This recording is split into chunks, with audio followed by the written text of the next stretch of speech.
po sa inyong lahat, lalong-lalo na po sa ating Panginoon.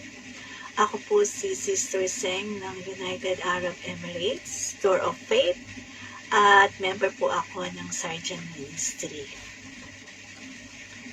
Bago po natin pag-aralan ng salita ng Diyos, umpisahan po muna natin sa maikling panalangin. Sige po, let's bow our heads. Hallelujah, Lord. We praise and worship you, Father God.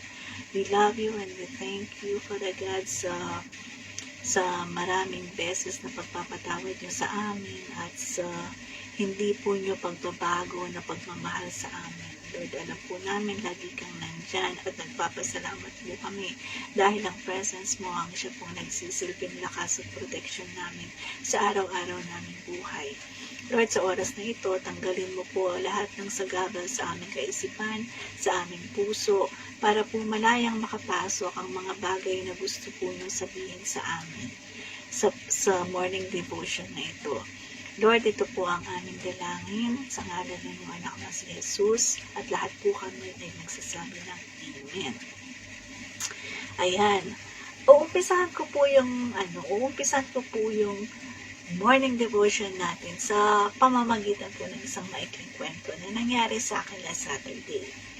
Last Saturday po kasi, gabi na po yun, pauwi po kami ng kaibigan ko bandang 8 o'clock in the evening dahil po malapit lang po yung pinuntahan namin pero po napakainit. So, sa kagustuhan ko pong makauwi ng madalian kasi po nakakapagod po at nakakasakit ng ulo yung init. So, sabi ko po dun sa kaibigan ko, dalian natin. So, pagtawid po namin dun sa pedestrian lane, bigla pong nag-red light, yung stoplight. So, sabi ng friend ko, "Oops, pause muna tayo." Sabi ko po sa kanya, parang lahat naman ng sasakyan huminto eh. So, tawid na tayo. Sabi niya, "Sis, delikado." Kristiyana din po siya, di ba? Kaya tawag niya sa akin, sis. Sabi po niya, "Sis, delikado. Baka biglang may mag-U-turn." Sabi ko, wala naman akong makitang sasakyan dun sa lane ng mga mag-U-turn. So, safe tayo. Halika na, tingnan mo. Walang gumagalaw. Nakastop lahat. So, pinush ko po siya para mauna siya. So, tumakbo po siya. Pagtakbo po niya, ako naman ang sumunod. True enough, nung ako na po yung nasa gitna ng kalsada, bigla pong may mag-U-turn at nakita ko po talaga na napakaliit na lang po talaga ng distansya para po tamaan ako ng sasakyan ng kotse. Nakita po yun ng kaibigan ko at natakot po siya. Sabi po niya sa akin habang naglalakad kami, "Sis, huwag na natin gawin ulit yun. Natakot ako kasi akala ko masasagasaan ka. Akala ko talaga tatamaan ka ng sasakyan kasi nasa gitna ka ng kalsada nung bigla siyang mag-U-turn." Alam niyo po yun, yung habang naglalakad po kami, yung kaba ko, yung takot ko nandun pa rin at paulit-ulit po ako nagpapasalamat sa Diyos kasi nakaligtas po ako dun sa pwedeng mangyari sa akin. Otherwise, baka po wala na ako ngayon at hindi ko po kayo kasama. Or baka nasa hospital po ako, hindi makapagsalita dahil puro bali po yung mga buto ko. Kasi po talaga, mabilis po yung pag-U-turn eh. Kasi po, mag-isa lang siya. And supposed to be, wala dapat taong tatawid doon kasi naka-red light. Eh, nandun po ako. So, sabi ko po sa sarili ko, I cannot imagine na yung simpleng paglabag can really cause someone to death. Ganon po tayo eh. Marami pong Kristiyano na akala po natin yung slight disobedience ay okay lang. Pero hindi po natin, ang totoo po niyan, ay hindi lingid sa atin or hindi po natin alam na yung simpleng pag-disobey, it can cause us actually death. It can be physical death, it can be spiritual death. Kasi po, as a Christian, hindi po tayo dapat nag-disobey. Wala pong simple, wala pong maliit o malaking disobedience eh. maliit man siya, malaki man siya, kung nagdisobey ka, nagkasala ka. At alam po natin na bawat kasalanan may consequence. Kaya po nag-arrive ako sa ganitong lesson po natin for today about disobedience, which is the title po ng ating morning devotion. Kaya po ito po yung aking i-share. It's about disobedience. So, sana po may matutuhan kayo dun sa nangyari sa akin, at sana po mas may matutuhan po kayo sa ating salita ng Diyos na pag-aaralan ngayon. Ay, sorry po, gumalaw. So, unahin po natin sa lesson natin for today si Samson. Alam po natin si Samson, di ba? Famous po siya pag sinabing Samson. Syempre, may kasama pong Samson and Delilah. Pag po sinabing Samson, nandyan si Delilah. So, umpisahan po natin siya. Syempre po yung gagamitin natin Bible. Ito pong salita ng Diyos. Ayan. So, i-summarize po natin kung sino si Samson. Si Samson, siya po ay ipinanganak para iligtas ang mga Israelites laban sa mga Filisteo. Siya po ay binigay ng Diyos sa nanay at tatay niya as a blessing kasi po, baog po ang kanyang nanay, pero binayayaan po pa rin sila ng isang anak na may taglay na kakaibang lakas. Alam niyo po ba na sa lakas na binibigay sa kanya ng Panginoon, kaya niyang pumatay ng leon by using his bare hands? At kaya po niyang pumatay ng libo-libong mga Filisteo. Ganun po siya kalakas. So talagang kinakatakutan po siya. Ganun po siya ka-bless. Pero may isang instruction po ang kanyang magulang sa kanya. At ang instruction po na yon ay huwag siyang mag-asawa ng Filisteo kasi po ang mga Filisteo ay hindi sila sumasamba sa ating Diyos at hindi po sila naniniwala sa ating Diyos. Kaya pinagbilinan po siya ng kanyang mga magulang na bakit ka magpapakasal sa Filisteo? Huwag kang magpapakasal sa mga Filisteo kasi iba ang kanilang Diyos. Hindi tayo magkatulad ng Diyos. Ganun pa man, hindi po sinunod ni Samson ang kanyang mga magulang. Ang unang asawa po ni Samson ay Filisteo din na pumalpak. Pero hindi po siya nagtanda. Na-inlove pa rin po siya ulit sa isang Filisteo at ang pangalan po niya ay Delilah. Ngayon po, nalaman po ng mga Filisteo na in love po si Samson kay Delilah. So, kinausap po nila si Delilah at ginamit po nila si Delilah para po matuklasan kung saan nanggagaling ang lakas ni Samson. Kasi po, kailangan malaman nila yun para po mabihag nila si Samson at matalo nila si Samson. Kasi po, hindi po lingid sa kanila na si Samson ay may taglay na kakaibang lakas. So, dahil po sobrang in love si Samson, so much in love po si Samson kay Delilah, nabiktima nga po siya ano po ba yung tawag doon? Hindi po siya makahindi kay Delilah nung kulitin po siya ni Delilah kung ano talaga, kung saan nanggagaling ang kanyang lakas. Minsan po kasi, pag nakafocus po tayo, sobra po yung desire natin sa isang bagay o sa isang tao, yung focus po natin napupunta na dun sa tao at hindi na po sa ating Panginoon. Kaya ang nangyayari po, hindi na po tayo nagkakaroon ng proper discernment, hindi na po tayo nakakaisip ng tama. Ang nangyayari, ang nasusunod po, yung feelings natin. Feelings over what is the right thing to do. Di po ba? So ngayon po, nung malaman ni Delilah kung ano po yung sikreto ni Samson, kung saan nanggagaling ang lakas ni Samson, which according to Samson, nanggagaling po ito sa kanyang buhok, na pag ito po ay pinagupitan, mawawalan po siya ng lakas. So true enough, sinabi ni Delilah sa mga Filisteo, ang secret ni Samson at ginupitan nga po si Samson at nawala nga po yung lakas niya. At the same time, nabihag po si Samson at ang matindi po doon, hindi lang po siya binihag lang. Dinukit po yung mata niya para pumupunod siya. Tingnan niyo po isang taong napakalakas, isang taong biniyayaan ng kakaibang lakas, pero nagapi at natalo. As usual, because of disobedience. Kung nakinig po si Samson, hindi naman po siya aabot sa ganung sitwasyon. Kaya lang po, hindi nga po siya nakinig, sumuway po siya. Pasaway po siya, kaya ganun po yung nangyari sa kanya. So, basahin po natin ang Hukom chapter 16, verse 28 to 31. So, ako po ang magbabasa. Sumunod na lang po kayo. Verse 28. Nanalangin si Samson, O Panginoong Diyos, alalahanin niyo po ako.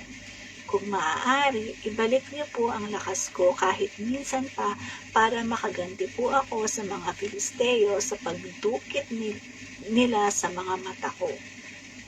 At kumapit si Samson sa dalawang haliging nasa gitna ng templo na nakatukod sa bubungan nito. Ang kanang kamay niya ay nasa isang haligi at ang kaliwa naman ay nasa kabilang haligi. So nakaganyan po siya. Pagkatapos sumigaw siya, mamamatay akong kasama ang mga Filisteo. At tinulak niya ang dalawang haligi ng buong lakas at gumuho ang templo at nabagsakan ang mga pinuno at lahat ng mga tao at lahat ng tao roon. Mas maraming tao ang napatay ni Samson sa panahong yun kaysa noong nabubuhay pa siya. 31. Ang bangkay ni Samson ay kinuha ng mga kapatid at kamag-anak niya at inilibing sa pinaglibingan ng ama niyang si Manoah doon sa gitna ng Zora at Estaol. Pinamunuan ni Samson ang Israel sa loob ng 20 na taon. Sayang po, diba? Yung blessing na binigay kay Samson, naging tragedy lang dahil sa pagiging disobedient po niya. Kung hindi po siya nag-disobey sa mga magulang niya,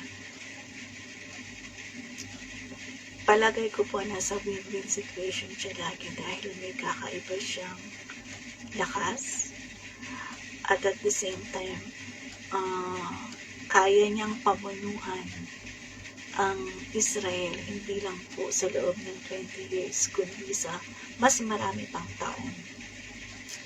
Ang ending po ng story, masasabi po ba natin na tagumpay? Kasi kasama po siyang namatay ng mga kalaban, kasama po siyang namatay ng mga Filisteo. And the record says, yun ang pinakamaraming kalaban siyang napatay. Pero mga kapatid, can we consider that a victory? Kasi po, ang ending, inilibing siya Kasama po siyang namatay ng mga Filisteo. Na supposed to be, dapat, kasi dati, nakakapatay siya ng maraming kalaban, pero buhay siya, kasi patuloy siyang binibigyan ng lakas. Kung babasahin niyo po yung chapter about Samson, lagi pong nakalagay doon, at binigyan siya ng lakas. At binigyan siya ng lakas ng Panginoon. At binigyan siya ng lakas ng Panginoon. At binigyan siya ng lakas ng Panginoon. Lagi pong ganun. Lagi pong nakaalala ang Diyos sa kanya. At lagi po siyang binibigyan ng lakas ng Panginoon. Pero po dahil po sa pag-disobey niya sa kanyang mga magulang, yung blessing at lakas po niya hindi po nauwi sa victory. Kasi po paano mo po masasabing victorious ang naging buhay mo kung namatay ka kasama ng mga kalaban, di po ba? So, instead of enjoying the victory, yung pamumuno mo sa Israel, ang pagiging malakas mo, ang pagiging blessed mo because of disobedience, naging tragedy. Ano po? Imagine, si Samson po, binigay ni God sa mga magulang niya para po ipanalo ang Israelites laban sa Filisteo. Hindi po para mamatay kasama ng mga kalaban. Pero yun po yung ending. Ang ending, inilibing siya. Dahil po sa paglabag na instruction, dahil po sa paglabag niya sa mga magulang niya. Kaya, let's always ilagay po natin lagi sa puso natin na bawat disobedience may kalakip na consequence, may kalakip na parusa. At yung parusa yun, hindi po yun bigay ng Panginoon. Ang parusa yun, hindi po yun nanggagaling sa Panginoon. Ang parusa po yun, galing po yun sa pagdi-disobey natin. Kung hindi po kasi tayo nagdi-disobey, hindi po mangyayari yung mga tragedy na ganyan sa buhay natin. Mostly po kasi ang mga problema natin, cause po niyan disobedience. Katulad po nung nangyari sa akin nung Saturday, di po ba napakasimple?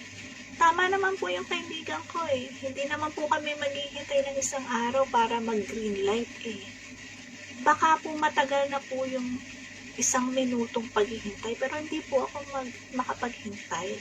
Sa halip, tinulak ko pa siya. Naakala ko, napakasimple lang anong gagawin ko. Yun pala, magdudulot yun sa akin ng malaking aksidente. Totoo naman po, it can cause tragedy.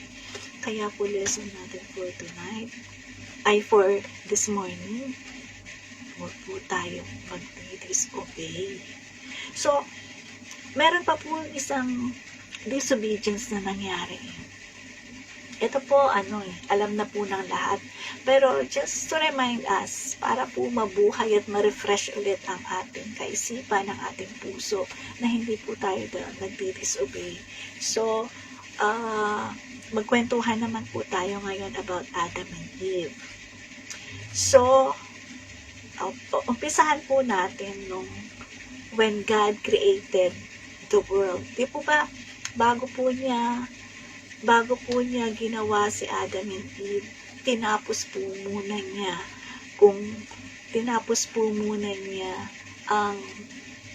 ang paggawa ng sun, ng moon, ng mga fish, animals, halaman.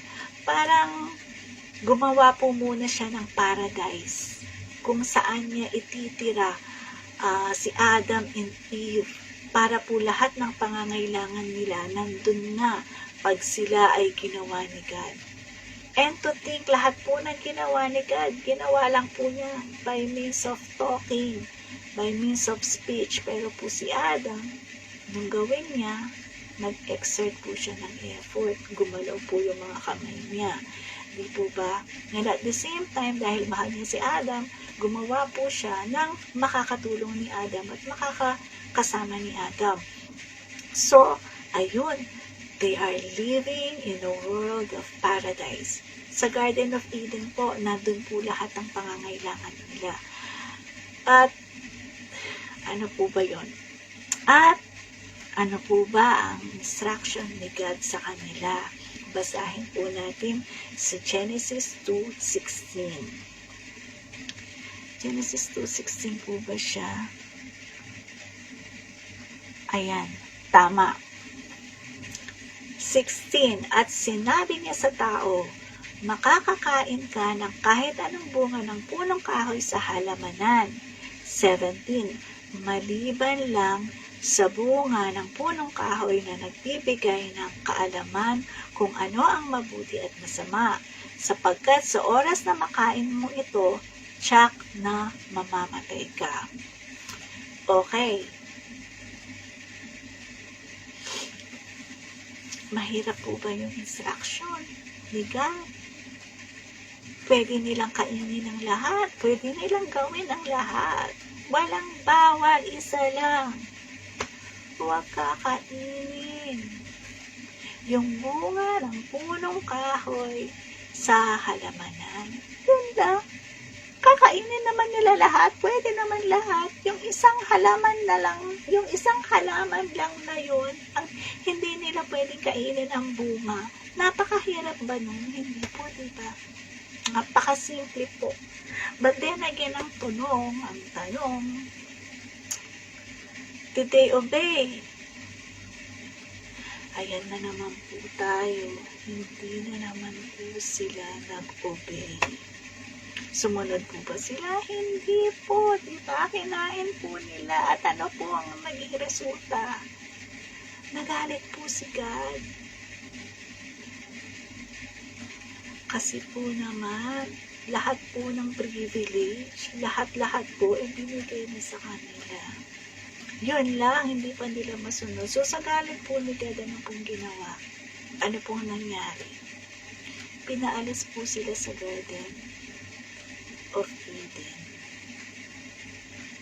Yung dating paraiso kung saan sila nakatira, pinaalis po sila ni God doon. Sige po. Basahin po natin sa Genesis 3:19. Ano po ang consequence ng ginawa nilang pagkain? Ito po yung kay Adam. Genesis 3:19. Kinakailangang magpakahirap ka ng gusto para makakain hanggang sa bumalik ka sa lupa na iyong pinagmulan. Dahil sa lupa ka nagmula, sa lupa ka rin babalik. Parang ngayon po kasi nakikita naman po natin na ang mga tatay, ang mga lalaki, sila po yung tinatawag na tagahanap buhay para po makakain ang buong pamilya. So galing po pala dito yung sa bagay kasi nung unang panahon, nung hindi pa po sila nagdidisobey, nasa paradise sila eh. They don't have to do anything kasi well provided. Lahat. Tubig, pagkain, shelter, lahat. They are living in a wonderful world, in a paradise where everything is provided. Pero nung nagalit po si God at pinaalis po sila doon, kinailangan na pong magbalat buto ng lalaki para po sila may makain. Yun po ang consequence ng ginawa ni Adam sa hindi po pagsunod.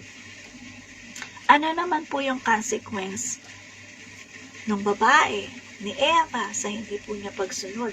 Basahin po natin sa Genesis 3:16.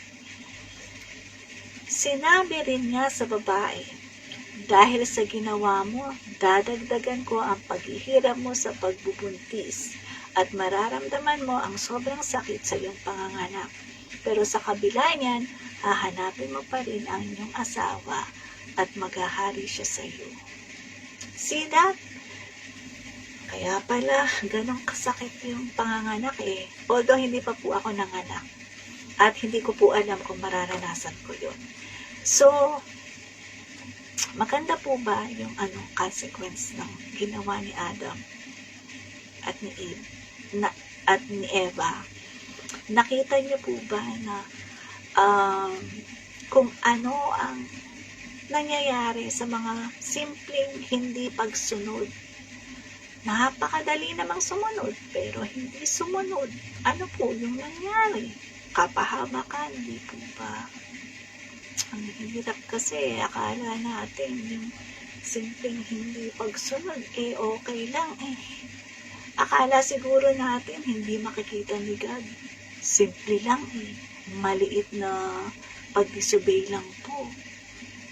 Malalampasan natin po. Hindi ito makikita ni God. Ako, ano ba yan? Grabe naman yan. Yun bang kay Adam and Eve? God created the world so beautiful and wonderful. But because of simple disobedience, the world has gone wrong. It became a tragedy. Pagpapatunay lang talaga na walang idudulot na mabuti sa buhay ang hindi pagsunod. Kaya po pag may instruction po si God sa atin, huwag po natin i-underestimate ang mga instruction na yun. Kasi po, naglilid po talaga ito sa tragedy. Naglilid po talaga ito sa hindi maganda. Whether it is big, whether it is small, kahit grabing, kahit maliit na disobedience lang po ito, kahit big or small, lahat po ito, kung hindi po siya naka-align sa mga salita ng Diyos at sa mga utos ng Diyos, may consequence po ito. Kung minsan, hindi lang po tayo ang nakaka-receive ng consequence, alalahanin po natin, may pamilya po tayo na nadadamay. Kaya po, sa buhay po natin, let's live for other people too. Hindi po yung inaasikaso mo lang, ang pinofocus mo lang yung sarili mo. Huwag po natin kakalimutan sa lahat po ng mga decisions natin, may nadadamay po. Kaya, let's live for others too. Let's obey, let's follow, and let's respect the Word of God. Amen po ba? So, yun lang po yung lesson natin for today. I hope po may natutuhan po kayo sa umagang ito. At bilang pangwakas, para po maselyuhan na natin ang ating morning devotion, let's all pray po ulit. Hallelujah, Lord. We praise and worship you, Father God. Maraming salamat po sa lesson na binigay mo sa amin ngayong umagang ito. Lord, indeed, nakakatakot po na yung mga simpleng pagsaway namin sa inyong instruction, ng mga simpleng pagsaway sa mga binibilin sa amin ay kinakaligtaan namin dahil ang focus po namin, Father God, ay masunod ang sarili naming desire. Father God, turuan mo nga po kami maging malakas na kahit ano pang mangyari, your will be done, Father God. Hindi po yung will namin ang masusunod kung hindi po kayo ang masunod. Lord, sino nga po ba ang magsiset ng rules sa buhay namin? Kami po ba na mga tao lang na may kahinaan? O kayo po, Father God, na creator namin, na nalalaman ng lahat at alam po namin you have created us in a perfect world, at alam po namin na when you created us, binigyan mo po kami ng kaisipan, binigyan mo po kami ng damdamin para po makapag-discern po kami ng tama. Kaya Lord, patuloy niyo po kaming bigyan ng wisdom, patuloy niyo po kaming bigyan ng lakas para po mapagtagumpayan namin ang araw-araw namin buhay. In Jesus' name, we love you and we thank you. At lahat po kami magsasabi ng Amen. So, mga kapatid, huwag po natin kakalimutan. There are two kinds of knowledge. Ito po yung nakuha kong lesson for this morning. Kaya po, ihahabol ko po sa inyo. Yung tinatawag na, yung dalawang klaseng knowledge po ay foolishness at wisdom. Yung foolishness, yung alam mo kung ano yung tama pero hindi mo ginagawa. Di po ba? Yung pangalawa, wisdom. Alam mo kung ano yung tama pero ginagawa mo, ina-apply mo. So, dun na po tayo sa wisdom. Okay po ba? So, sige po, magandang umaga po. I love you all. Hanggang sa susunod po. Thank you. Bye-bye.